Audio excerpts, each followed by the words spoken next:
on my way now. I'm on my way now. I'm on my way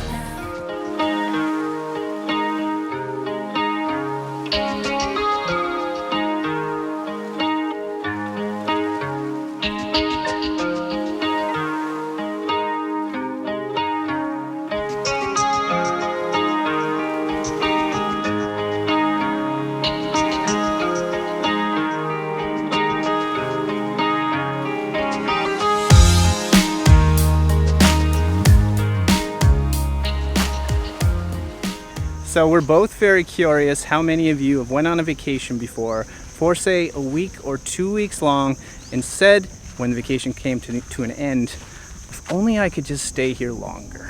Only I could just live here. If only I could live here. Well, we've been on a resort now for 2 months. I bet you there's not too many people that can say that, but in this vlog we're just going to discuss what it's like to have lived on a resort for that long. So it seems we have a lot of people watching these quarantine vlogs, but many of you still aren't subscribed. We can see that in the analytics. By the way, the subscribe button is just down there. It takes one little click and it's also free. Did you know that? It doesn't cost anything to subscribe, so why not go for it? We're also very curious how all of you are watching, whether that's on a phone or on a TV in your living room. We'd love if you'd head over to our Instagram and send us a DM with like a photo or even a video of your setup. And maybe if enough of you guys send us a photo or a video, maybe we will share them in an upcoming vlog.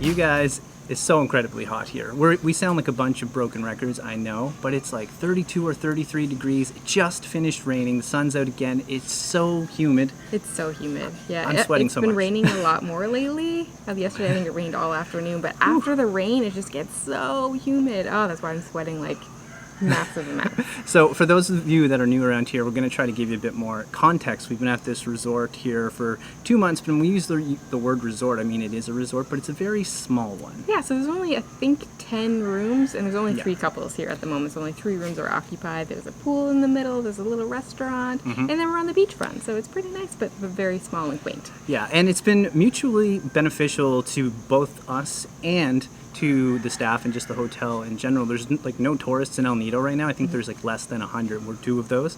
And this hotel decided to stay open and continue to keep most of their staff employed, which we thought was amazing. Yeah, I know in a lot of resorts around here, the moment the lockdown came, they just shut down, they sent everybody home. Here, the owner really wanted to keep everybody employed so they could keep making some money. So yeah, he kept them on, and so yeah, like Trevor said, it is mutually beneficial for both of us. We get to pay a much discounted, very discounted rate. We could never stay here this long at the regular seasonal rate, but yeah, it's discounted, food's discounted. We get our room cleaned, I think, twice a week. We eat here at the restaurant, and that's discounted. We buy most of our drinks here. Yeah, and one of the cons, we don't have our own kitchen. That's a big one. However, the food is discounted a lot, so that really helps us. And it's kind of weird having your room clean almost every few days when you're at a place for 2 months. Yeah. But that's just kind of the setup. The cleaning staff is still here, so yeah. I think everybody lives here too. They do, yeah. So it's working for everyone right now, and we couldn't have chosen a better place, honestly.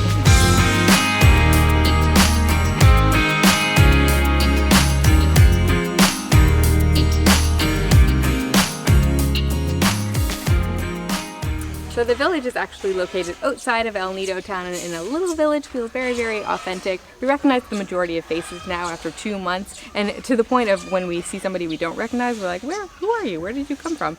We also know a lot of the dogs. There are many stray dogs around here. I think we've named most of them. It's one of the dogs right now. 2 of the dogs. Yeah. So we call this one Bendy. Because he's got a gimpy back. Yeah, his poor leg. And this girl, I think... Oh, the spots. Yeah, it's got spots, but I think we call her Beauty. She's the most friendly. Hello, little one. I think that's the one that Jacob and Olivia called Spots, though, because she has spots on her ears. Yeah, they're really cute. She is by far the most friendliest, the white one. Yeah. And poor Bendy. Yeah, he's really cute. The poor guy with his weird back. That's a good guy. So another thing we're always trying to do here, especially in the village, is support the small businesses. And by that, they're really just stores that are open at this point, like convenience stores. I'm sure you guys have seen us go there in the past, but we're always trying to go to those. And now we're starting to go into town a little more here and there as well. Yeah, there's a lot of stuff opening in town every day. I'd say every time we go in, a few things are reopening again, and we're doing our best to support everybody as much as we can. I mean, we can't buy everything, obviously, but we've been going to a few different takeout places, getting some coffees, that kind of thing. We will take you in one day and show you what's happening. We'll take you in probably in one of the upcoming videos so you can see what it's like now, because it is a little more, I don't want to use the word busy, but there's certainly a little more going on there now.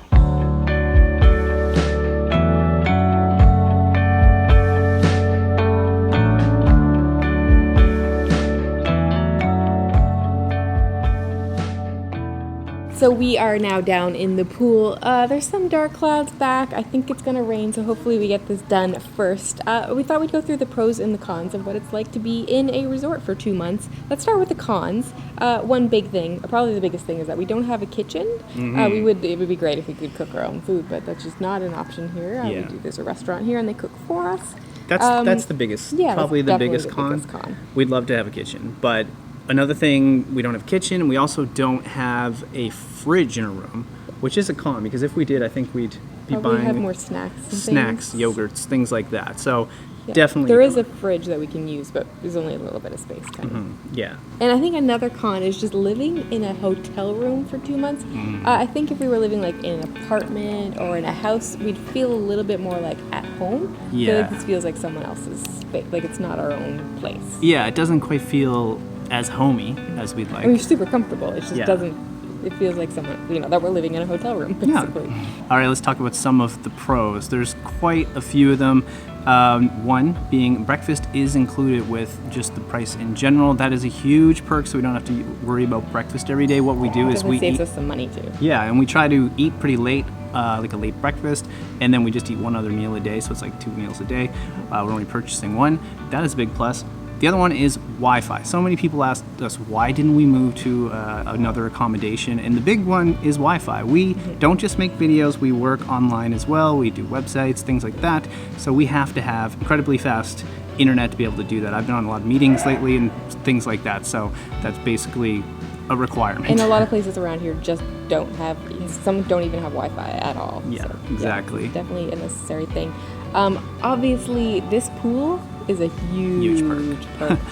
And all the outdoor space here. There's great spots to just hang out. And, that's a big one. Yeah, especially when you're on lockdown. So. Oh yeah, just having access to the space. If you guys followed along so far, when we did not have an outdoor space for 1 week, that was not very fun at all. So yeah, having the pool. There's also a pool table. You guys probably seen us play that before. And just being able to see the incredible view here that we have. Sunset happens, of course, every night. It does. But this time we were going to try to show you some of it, but I think it's going to just start downpouring soon. Yeah, it usually finishes. We've been finding it usually rains in the afternoon, and then by sunset it's starting to clear off. But today it's kind of opposite, and it was a little clear this afternoon. And now I think the rain's coming right before sunset, so we might not get to show it. Another big one is the community aspect here. So everyone that's here is kind of like family now. There's, like I said, although the staff live here as well. So it's been nice just to have everyone around. We're all going through this together. Yeah, I think there's definitely a comfort level. If we were maybe staying in an apartment by ourselves without much access to other people, it might be more panicky, more like just a I think uneasy feeling. Yeah, so there are quite a few pros, as you can see.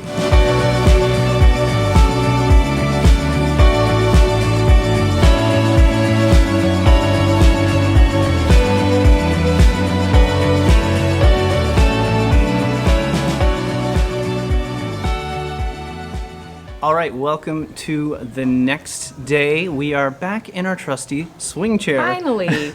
They're not doing construction next door, at least right now. Maybe they're just taking a break. I'm really not sure, but we're going to try to answer your questions here. For those that are new and are just wondering, what are we even talking about? This is a segment in most of our videos where we do a Q&A and answer your questions. You can leave the questions below, by the way. We usually do 3 or 4 per video. So today, we have 3 questions, and maybe 4. We'll see. Let's get going. Okay, first question came from Michael Wood. He said, we've recently seen you travel from warm Greece to cold Poland and Romania and then back to hot Southeast Asia. Do you really carry all of that clothing, including winter jackets, with you all around the world? That's a good question. And we don't get that asked that often. No. You'd be surprised. No, mostly we're like hot weather people, so we usually chase the hot weather around. But we went home in between trips last time. Right, so we did the Greece, Turkey, Poland, Romania, Yeah. am I missing anywhere? All that kind of thing together. Yeah. As one trip. So it was hot in Greece, kind of hot in Turkey, and got colder, and then it was cold in Romania and Poland. Yeah. Then we went home for Christmas, and Yeah. then we started Southeast Asia from there. So that was a brand new pack. So I guess we mainly should talk about that other trip. Well, first of all, how did we do? So we just talked about warm to cold. So here's how we did that. We basically started when we got to Greece and Turkey. It was all hot, like very hot weather. But what we did is we strategically said, let's not bring winter clothes. And by the time we get up to Romania and Poland, let's just buy something. Yeah. So Well, we did pack a few warmer things. I think I had like one pair of pants, probably a couple sweaters. We always bring like sarongs with us that we can use on the beach, Yep. and then when we get to cold weather, they turn into scarves. Yeah. Basically, stuff like that. We have a few little tricks like that. So what we did though is we just bought, we didn't buy expensive jackets were the big thing. Like, you know, hat and mitts is not very expensive.